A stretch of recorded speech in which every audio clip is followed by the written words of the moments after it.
visitons 4 pays des Balkans, région méditerranéenne située entre l'Italie et la Grèce. L'histoire des Balkans est une histoire de mouvement entre une multitude de cultures, religions, langues et influences. Nos reporters suivent dans ces 4 pays la migration, les Roms et les gens qui reviennent. Ils rendent visite aux sœurs catholiques, récemment béatifiées par le pape.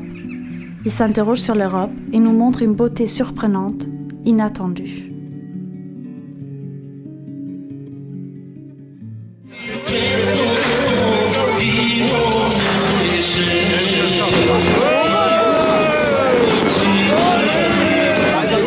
Voilà que nous célébrons Noël en Macédoine.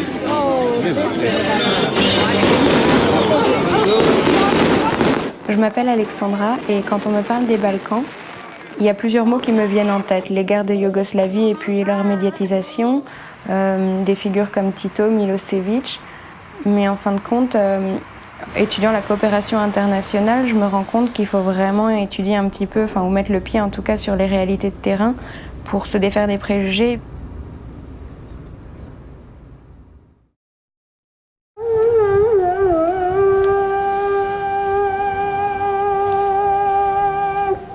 Nous sommes à Skopje, dans une de ces municipalités peuplées majoritairement par les Roms. Suite au récent conflit au Kosovo, beaucoup ont trouvé refuge ici, comme Tchéki et sa famille. Les Roms qui nous tendent la main dans les rues de Paris, Berlin, Bruxelles, nous tendent la main dans les Balkans aussi. Ils vivent à l'écart partout en Europe, mais pourquoi ? Okay. En fait, sur la photo, on peut voir les parents de Jackie qui sont partis il y a 3 mois en Belgique par le bus. Ils ont pris une agence de bus et comme ils ont des passeports serbes, ça leur a permis de traverser les frontières. Et à ce qu'il dit, pour l'instant, ils ne sont pas rentrés. Je ne pense pas qu'ils comptent rentrer. On rend visite à Jackie qui habite à Šutka, le grand quartier rome de Skopje.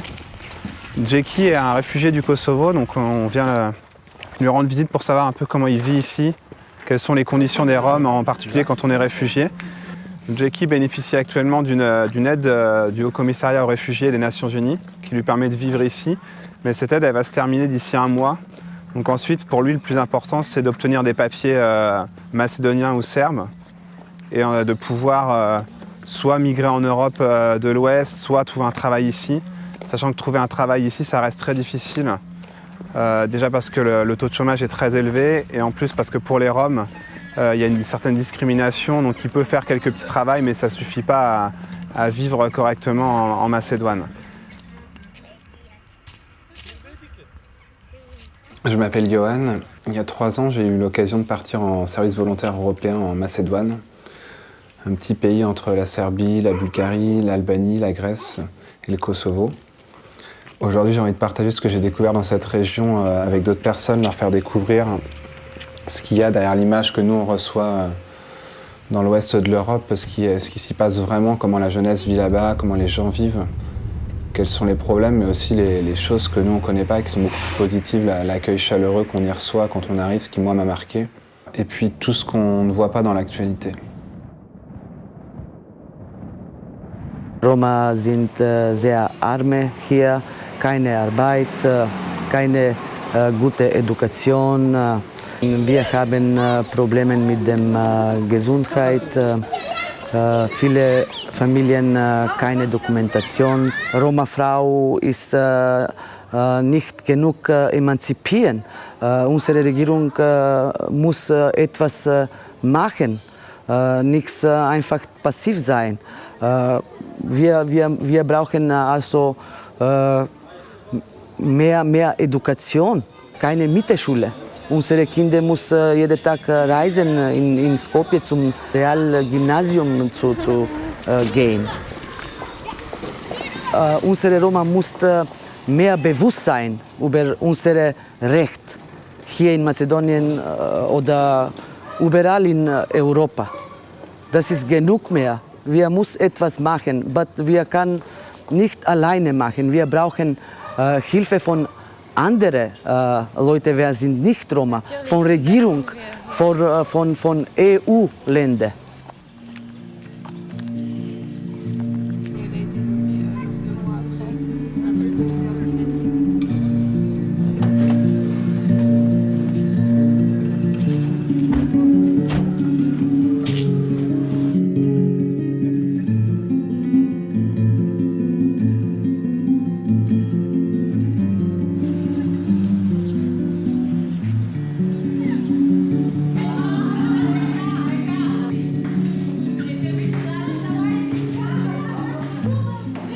because the situation in Albania of Roma community is different from the situation in Tirana of Roma community. Most of them that lived in the north, they came in Tirana. And because it's a big city, it's a huge city like from the other cities that surround Tirana. So they are more isolated. They are not in the city, but more in the suburbs or in very distant areas of the city. Most of them, they live in huts and they don't have a proper house. And in some other areas, they might have a modest house, but they might have something. But in Tirana, it's different. There is no state mechanism that helps this community specifically. There is a strategy and there is a goodwill to help and to sustain this community, but there is no concrete policies or, for example, if we take the situation, most of them, they live in street situation, and still, it's 2011, we don't have a shelter in Albania, a shelter where, even a shelter of crisis, or even a shelter where children can go and sleep for some nights or stay there and be safe. Les Roms sont discriminés comme ailleurs. Ils vivent dans leur communauté. Il y a différents problèmes qui ressortent. Par exemple, il y a les différences en genre. Ces rapports de pouvoir entre les femmes et les hommes, que les femmes elles se battent, les hommes sont violents, ils ne comprennent pas. Des fois, les femmes sont obligées d'avoir, elles ne peuvent pas avorter, elles ont plusieurs enfants. Elle vit dans une extrême pauvreté. Il y a une côté positif des choses, qu'ils vivent tous ensemble. Donc, ils se soutiennent plus. Comme ils vivent en communauté, ils se protègent entre eux. C'est très difficile de sortir de tout ça. Et ça empêche leur intégration. Et après, quand ils vont à l'école, ils ont de mauvaises notes, ils ont des difficultés à s'adapter avec le nouveau système. Des fois, leurs camarades ne les acceptent pas. Et ça fait qu'ils ont des mauvaises notes, et ça fait un cercle vicieux. Donc, ils sont discriminés et ils se discriminent. Donc, tout ça, ça empêche l'intégration. On fait un énorme travail, mais ça ne se voit pas, ce travail. Parce que la plupart du travail se fait dans la communauté et pas dans l'institution. Donc, c'est ça qui change. Ce n'est pas visible, on ne peut pas vérifier le travail qu'on fait ici. Ce n'est pas concret. I chose my profession because I really want to be a link between people. I'm motivated by them, just because I want to see them live differently and have more quality of life and achieve their rights. So just to be a voice, their voice when they don't have voice, and their mouth when they cannot speak for themselves. So that makes me to still work for them. So. J'ai vu que le problème principal, c'est leur intégration sociale, et ils ont pas de bonnes compétences sociales. Et ce qui fait qu'ils n'arrivent pas à nouer des amitiés, ils sont mis à côté, ils sont mis à l'écart.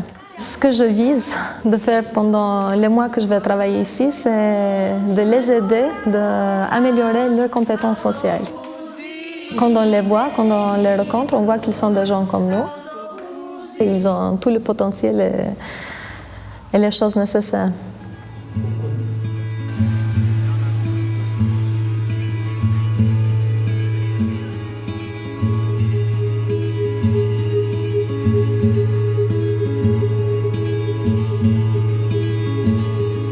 L'indépendance du Kosovo en tant que pays est contestée. De nombreux acteurs et organisations humanitaires et politiques mènent des projets afin d'aider à sa construction. Karitasi e Kosovës si objektiv për herë ka njeriun, pavarësisht nga besimi, gjunka, nacionaliteti, pozita e tij. Është multinacional, multikonfesional dhe mund të them në këtë kohë i vetmi Karitasi i Kosovës implementon punën e vetë në tërë teritorin e Kosovës. Edhe në Veritë e Mitrovicës, edhe në Leposavić, edhe në Dragash, edhe në Mamush, kudo është prezent në gjithë teritorin e Republikës së Kosovës. My name is Arif Kadriou. I work for Caritas Kosovo and my title is Project Manager. We are implementing here a project called Kindergarten and Homework Support. We have children that are going in the school, in the educational system in north of Mitrovica and in south of Mitrovica, and whatever they do in the school, at the same time we have teachers here who are helping them to develop the homework support activities. Why I said we have children in north and south is because here we have lessons in Albanian language and in Serbian language. We are in Roma Mahala in the south side of Mitrovica in the neighborhood called Fidanishte. This is a new settled neighborhood of Roma Mahala, Roma people. These people have been resettled during the wartime, and they all now are resettled from different organizations and from the municipality of Mitrovica. This is a process, ongoing process. We have new families coming here from north side and from different parts of the world.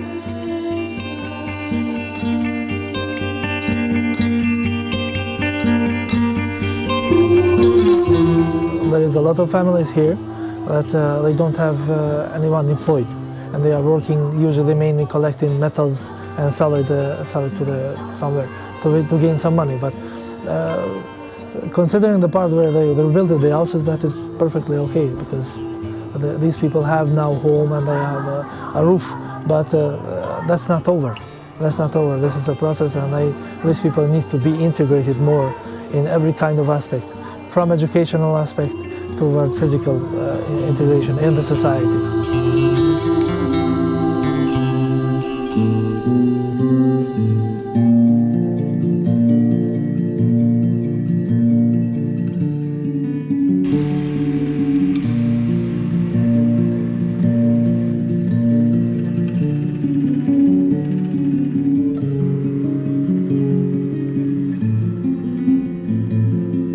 Par rapport à la communauté rome, il y a quelque chose qui a été assez flagrant dans les histoires qu'on a entendues, et c'est vraiment un sujet de controverse, et c'est pour ça qu'il vaut la peine d'être traité.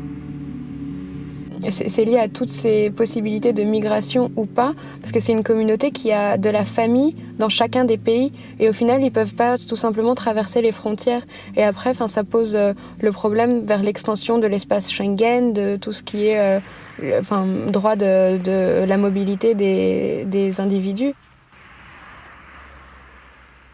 Il y a quelque chose qui m'a frappée, c'est qu'en 2 ans, tu es déjà témoin de l'histoire. Ouais, c'est une partie de l'Europe où une fois qu'on est entré dedans, qu'on rencontre les gens comme on a pu le faire, on a du mal à s'en séparer, on a envie de revenir, de voir quelle forme prennent les choses.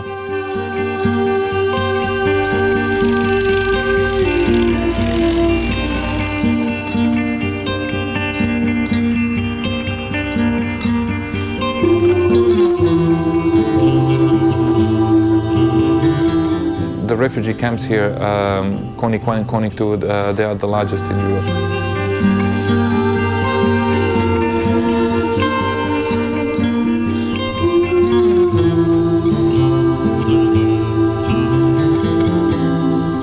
This area of Podgorica Konik or Vela Ribnička, it's very diverse ethnically and it's very multi-religious also.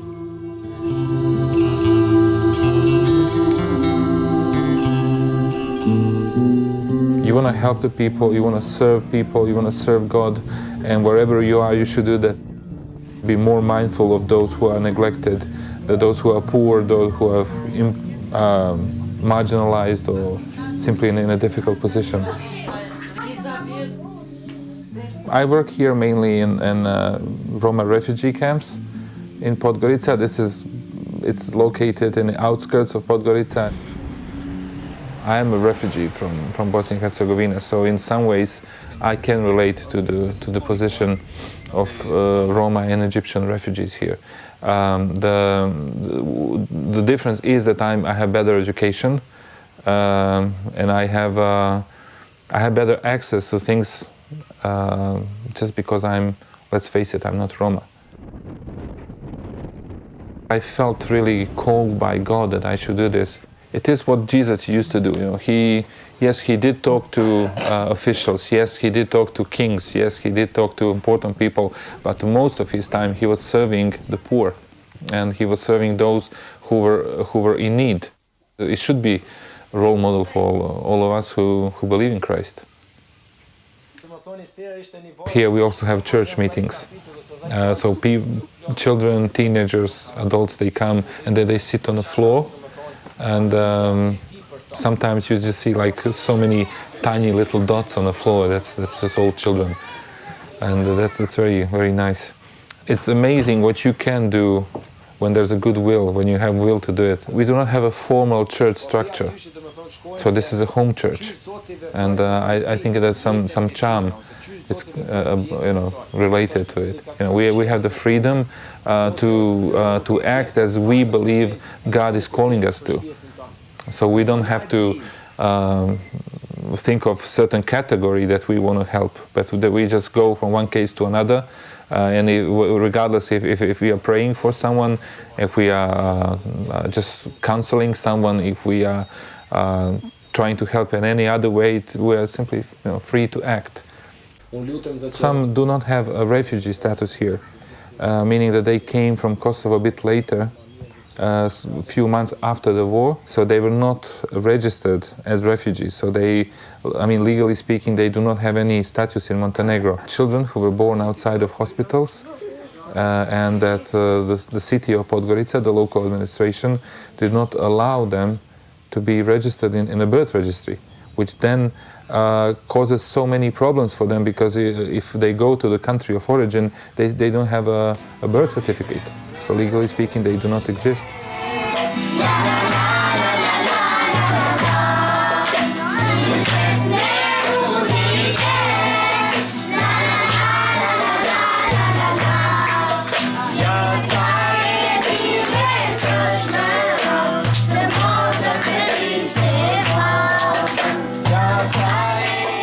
People simply don't have always a very nice opinion about the Roma community, and although very often they never talk to Roma, or they never went to Roma house, but unfortunately everybody thinks they know what Roma are like, but that's not true.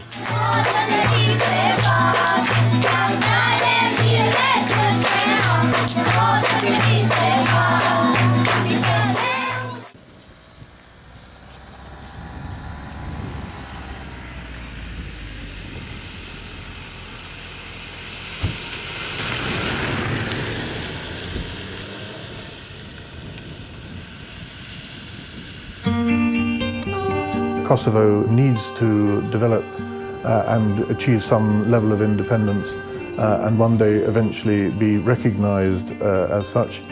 How that will happen, I don't know. It will take a great deal of work by many sides. It will take some reconciliation, it will take some negotiation, but it's something that, of course, a number of bodies are now working at, and let's hope that they can achieve it. I'm obliged to say that it is under the resolution 1244. It is, I'm not supposed to say that it is a country, because the European Union doesn't allow us to have this kind of national emblems and these kind of things. And they always put this little star on it saying resolution 1244. One of the most interesting things about Kosovo is that the implementation of reintegration of displaced persons and returnees and respect for ethnic minorities are some of the most progressive that have been instituted pretty much anywhere in the world. I think this could be a very good testing ground to see how human rights can be taken to a very local level and implemented in a way in line with these international instruments that have been agreed upon by member states in the EU, in the UN, and around the world.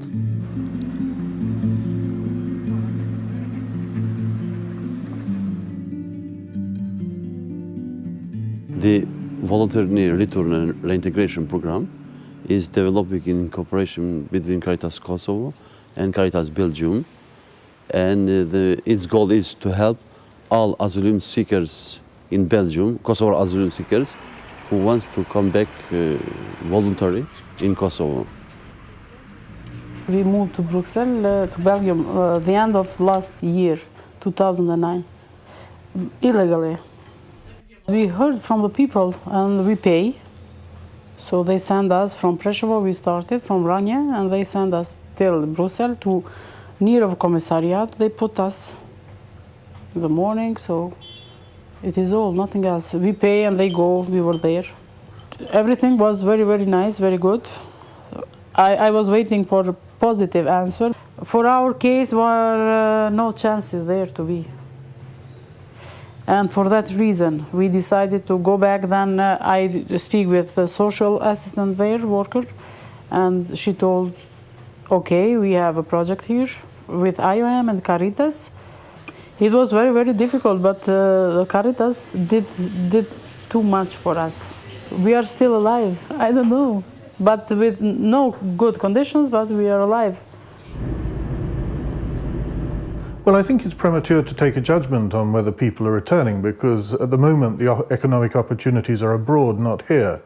But if you look at countries that have joined the European Union over the years, Spain, Portugal, Ireland, what you will find is that actually membership, eventual membership, means people returning, because it brings economic growth and it attracts people back. More recently, this has been true for Poland. There have been huge numbers of people returning because it's nice to be back at home.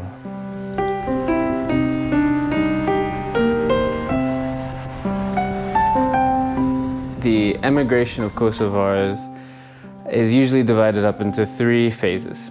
So the first phase begins in the 1960s. The second phase is in the 1990s when the former Yugoslav Republic began to break up. Then the third phase is when the actual conflict in Kosovo occurred in 1999 to 2000.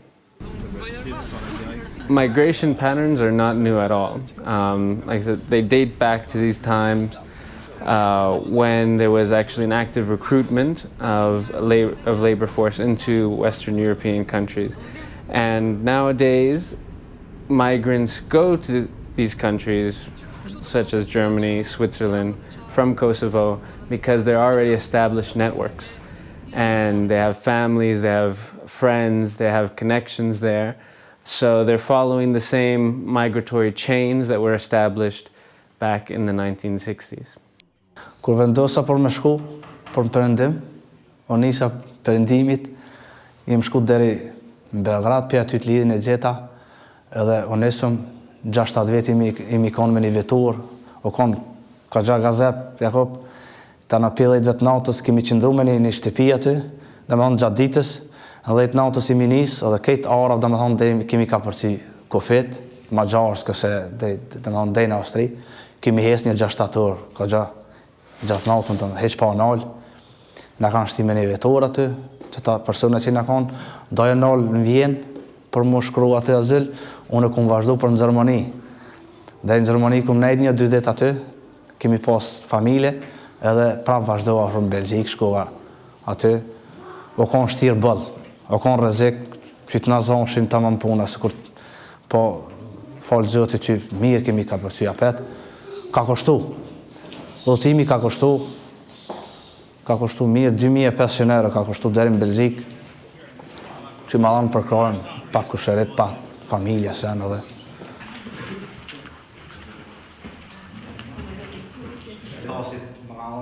Kemi punu na me kusheret, me babën, këtë baba këto, na dhe më thonë traditi kiem krejt, kusheret, vlasnije, punojmë me ndërtimtari, edhe kemi pas punë, begi, mirë kemi pas punë, po vendosë ata shkoj njerë në perëndim, me punu ma shumë mjetë, se s'kisha mjetë e bëllë.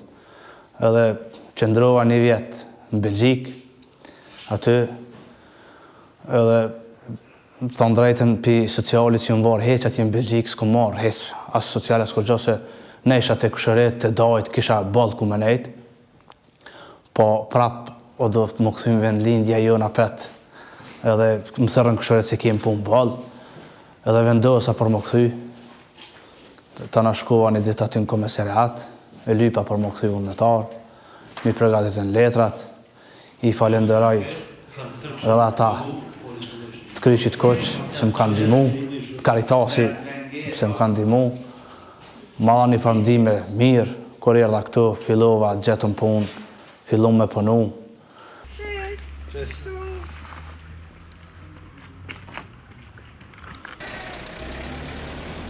The reintegration assistance is concentrated in different ways, especially in startup businesses, through agricultural activities, or through supporting with health medical medicines and with the others assistance, always depending on the case. This is one of our projects that we implemented in Caritas Kosovo. The idea it was to help two women just to be, because nobody in their family that is not working, so they have the children and everything, so the idea it was to open one shop and to employ them. The project is going really, really good. They are now they are earning for themselves and their families.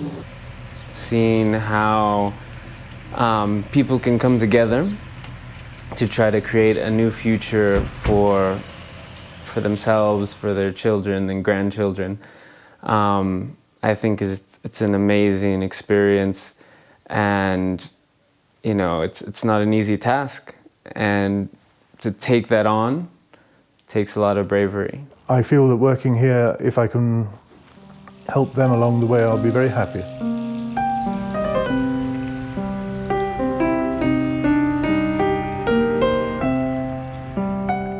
Mitrovica, l'exemple phare de la ville divisée entre sud et nord, entre les Albanais et les Serbes.